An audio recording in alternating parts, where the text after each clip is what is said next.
You folks need to leave right now. Officer, we're just eating lunch. We just ordered. What do we do? I've had complaints. You're causing a disturbance. You need to vacate the premises. A disturbance? We're sitting here with our kids. Who complained? That's not your concern. Leave voluntarily or this becomes an arrest situation. Officer Keith Morrison thought he was responding to a legitimate complaint. As a patrol officer for the Lakewood Police Department, he took calls about disturbances seriously, especially in family-friendly establishments where business owners wanted to maintain what he called standards. When he received a call from Betty's Diner about a disruptive family on a sunny Sunday afternoon, he responded within minutes. But when he walked into the diner and saw a black family of 4 sitting quietly in a booth eating lunch, every prejudiced instinct he'd cultivated over his 14-year career told him they were the problem. They didn't fit his image of Betty's usual clientele. Their presence had apparently made someone uncomfortable enough to call the police. And in Morrison's biased judgment, that was reason enough to remove them. What he didn't know, what he'd completely forgotten in his rush to enforce discrimination, was that his own body camera was recording everything. Every word he spoke, every gesture he made, every moment of his racial profiling captured in high-definition video with crystal-clear audio from his own equipment. The very device meant to protect officers from false accusations would become the evidence that destroyed his career and cost the city millions. Officer Keith Morrison had worked for the Lakewood Police Department for 14 years, building what his supervisors called a solid record of community policing. But beneath that reputation lay 23 complaints over 12 years from citizens alleging discriminatory enforcement and harassment of minorities in public spaces. Each complaint had been reviewed by internal affairs and dismissed as misunderstandings. Morrison had learned that as long as he claimed to be responding to business owner requests or citizen complaints, his department would protect him. The Lakewood Police Department had implemented mandatory body cameras 3 years earlier after a series of misconduct allegations. Officers were required to activate their cameras for all citizen interactions. The policy was clear. Failure to activate body cameras could result in disciplinary action, but in practice, officers sometimes forgot to turn them on or claimed the devices malfunctioned at crucial moments. Morrison himself had failed to activate his camera on at least 12 documented occasions over the past 3 years, always during interactions that later resulted in complaints. But on this Sunday afternoon, whether out of habit or overconfidence that he was acting legitimately, Morrison had activated his body camera when he exited his patrol car. That decision would prove to be his downfall. Dr. Marcus Henderson, 41, was a pediatric surgeon at Children's Memorial Hospital. His wife, Angela Henderson, 39, was a corporate attorney at one of the city's most prestigious firms. They lived in Lakewood's upscale Westridge neighborhood and were raising their children, Tyler, 9, and Maya, 7, with an emphasis on education and dignity. They were accomplished professionals, but they were also black, which meant they regularly faced discrimination. The Sunday afternoon had started beautifully. The Henderson family attended church, then decided to have lunch at Betty's Diner, a local institution known for its comfort food. They'd been there twice before without incident. When they arrived, the diner was moderately busy with the after-church crowd. They were seated in a booth near the window, ordered drinks and meals, and were talking quietly while Tyler and Maya colored on their kids' menus. Everything had been normal until a white couple in a nearby booth began staring at them. Dr. Henderson noticed but ignored it, focusing on his family. The staring continued, accompanied by whispered comments. Then the white couple got up, walked to the counter, and spoke with someone who appeared to be a manager. A few minutes later, Officer Morrison walked through the door, his body camera activated and recording from his chest, capturing everything at eye level as he scanned the restaurant. Morrison's body camera footage would later show exactly what he saw when he entered. A peaceful dining room with families eating, quiet conversations, children laughing. The camera panned across the restaurant as Morrison scanned the space. And when it landed on the Henderson family, the only black customers in the restaurant, Morrison walked directly toward them. The footage captured his approach, his hand moving to rest on his duty belt, his posture aggressive. "You folks need to leave right now," Morrison announced loud enough for nearby tables to hear.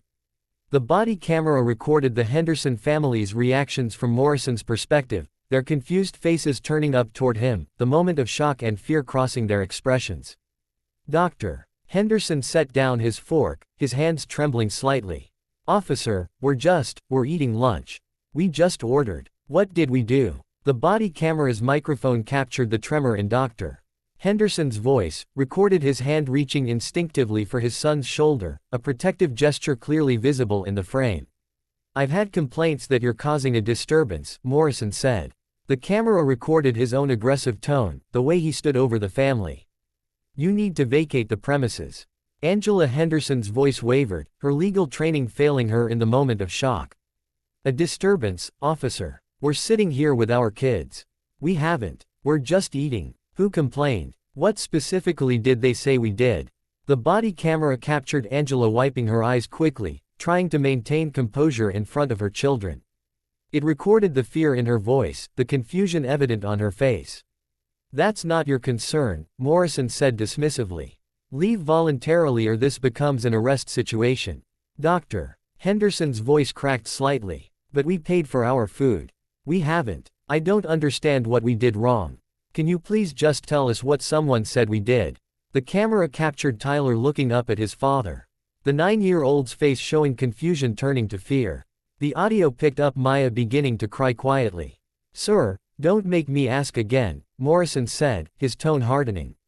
The microphone recorded every inflection, the threat barely concealed. You and your family need to leave this establishment immediately or I will arrest you for trespassing.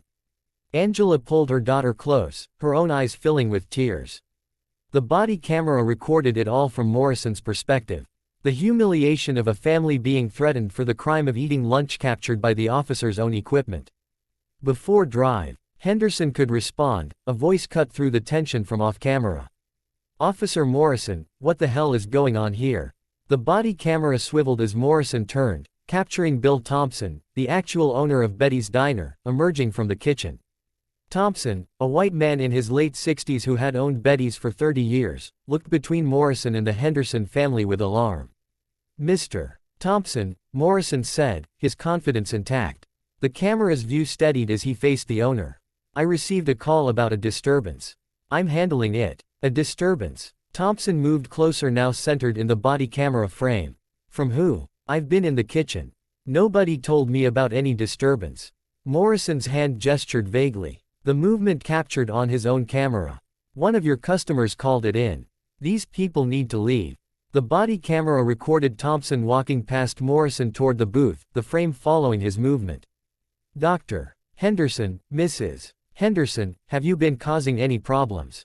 No, sir, drive. Henderson said, his voice steadier now. The camera captured his face as Morrison watched the exchange. We've been sitting here eating with our kids. We haven't bothered anyone. Thompson's voice rose, now clearly audible on Morrison's body camera. Then there's no disturbance, and they're not leaving. They're customers who paid for food. The body camera captured Morrison's hands tensing, visible at the bottom of the frame. Mr. Thompson, I received a complaint. From who? Thompson demanded, now facing Morrison directly, centered in the camera's view. Show me. Morrison's camera view shifted as he pointed toward an empty booth. They were customers who, they left. I don't care, Thompson interrupted. The camera showed his body language shifting, becoming protective as he stepped between Morrison and the Henderson family. And even if they were here, I don't remove paying customers because someone's uncomfortable with their presence. This is my diner, and everyone is welcome as long as they're respectful and pay for their food. The Hendersons have done both. The body camera's microphone picked up the diner going silent. The footage captured several customers in the background pulling out phones, though they didn't know about the professional recording happening from Morrison's own chest. Morrison stepped closer to Thompson, the camera recording the attempted intimidation as Thompson's face filled more of the frame. Sir, if you don't support police efforts to maintain order in your establishment. Order. Thompson's voice rose. The body camera's microphone capturing every word clearly. You're trying to kick out a family who's done nothing wrong. That's discrimination. The body camera captured Morrison's jaw clenching, visible as he looked down briefly. Mr. Thompson, I suggest you reconsider. The police department has a good relationship with your business. You wouldn't want that to change. The threat was unmistakable on the recording. The camera captured Thompson's expression changing, recognition of what Morrison had just said. "Officer Morrison." Angela's voice came from off-camera and Morrison's body camera swiveled to face her as she held up her phone. "I'm Angela Henderson. I'm an attorney. I'm recording this. You've just threatened a business owner for refusing to discriminate against us. We haven't broken any laws. If you arrest us, there will be consequences." Morrison's own body camera now recorded Angela holding her phone up, capturing the irony that there were now two recordings of the same interaction from different angles. "Ma'am, put that phone away or I'll confiscate it," Morrison said, his voice captured by his own microphone. "For what?" Angela asked, visible in Morrison's camera frame. Her hands shaking but holding the phone steady. "Recording police is legal. You know that." Thompson stepped back into frame, positioning himself between Morrison's camera and the family. "Officer, I'm telling you as the owner, these customers are welcome here. They've done nothing wrong. I'm asking you to leave my diner." The body camera recorded Morrison standing there, captured the moment of silence as he processed what was happening. "You're making a mistake. Both of you will regret this." The camera recorded his turn, his walk toward the exit, the view bouncing slightly with each step. It captured the relieved murmurs and scattered applause from other customers as he left. What Morrison didn't realize as he walked out was that his body camera had recorded everything. Every discriminatory word, every threatening gesture, every moment of the family's fear. The very device meant to protect him would become the primary evidence of his misconduct. Morrison returned to his patrol car and, following standard procedure, uploaded his body camera footage to the department's secure server at the end of his shift. He wrote a report claiming he'd responded to a legitimate disturbance call and that the family had left voluntarily after he'd explained the complaint. The report made no mention of the business owner contradicting him, no mention of his threats, no mention that the family had been entirely peaceful. It was a fiction designed to justify his actions. But the body camera footage told the true story. When the Henderson family filed their complaint with the police department a few days later, the department's internal affairs unit was required to review all relevant evidence, including Morrison's body camera footage. What they saw contradicted Morrison's report entirely. The videos from customers' phones had already started circulating online, showing the confrontation from different angles. But when the Henderson family's attorneys subpoenaed Morrison's body camera footage through the discovery process, they obtained the definitive recording, high-definition video with perfect audio, capturing every moment from Morrison's own perspective, recorded by equipment the department had provided specifically to document officer interactions. The body camera footage became the foundation of everything that followed. It was irrefutable. Morrison couldn't claim the audio was unclear or that the video didn't show what really happened. This was his own equipment, his own recording, capturing his own discriminatory enforcement. Civil rights organizations filed Freedom of Information requests for all of Morrison's body camera footage from disturbance calls over the previous 3 years. What they found was revealing. Of the many times Morrison had activated his body camera for business disturbance calls, a disproportionate number involved complaints about people of color. The footage showed a consistent pattern. Morrison approaching minorities in businesses, making immediate assumptions of wrongdoing, threatening arrest for vague violations, and in many cases forcing people to leave despite business owners saying there was no problem. In other instances where complaints had been filed against Morrison, his body camera had mysteriously not been activated, conveniently leaving no video record of interactions that witnesses described as discriminatory. The investigation expanded beyond Betty's. Morrison had responded to similar calls at other businesses. In total, body camera and witness evidence documented that he had removed or threatened dozens of people of color over several years based on complaints that were transparently racist. Internal emails showed Morrison's sergeant was aware of the pattern.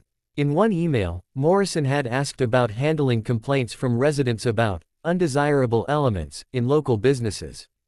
The sergeant responded, "Use discretion if business owners want assistance maintaining their clientele standards. We support them within the law." That email, combined with the body camera evidence, proved departmental knowledge and tacit approval of Morrison's discriminatory enforcement. The city settled the lawsuit with the Henderson family for a substantial sum. Officer Morrison was terminated for violations of departmental policy and civil rights. His law enforcement certification was revoked, preventing him from working as an officer anywhere else. The incident led to a complete overhaul of the department's body camera policy, requiring supervisors to randomly review footage and mandating automatic uploads that officers could not tamper with. The sergeant who had supervised Morrison was demoted and retired early. The Lakewood Police Department implemented mandatory anti-bias training and established a civilian review board to examine complaints of discrimination. For the Henderson family, the settlement provided some measure of justice, but the emotional scars of being threatened in front of their children for simply eating lunch remained. They moved to another city, hoping to find a community where their presence wouldn't be seen as a disturbance. The story of Officer Morrison serves as a stark reminder of how bias can corrupt authority, and how technology intended for one purpose can become a tool for accountability. His body camera, meant to be his shield, became the mirror that reflected his prejudice for all to see, proving that sometimes the most damning evidence comes from the perpetrator's own hand.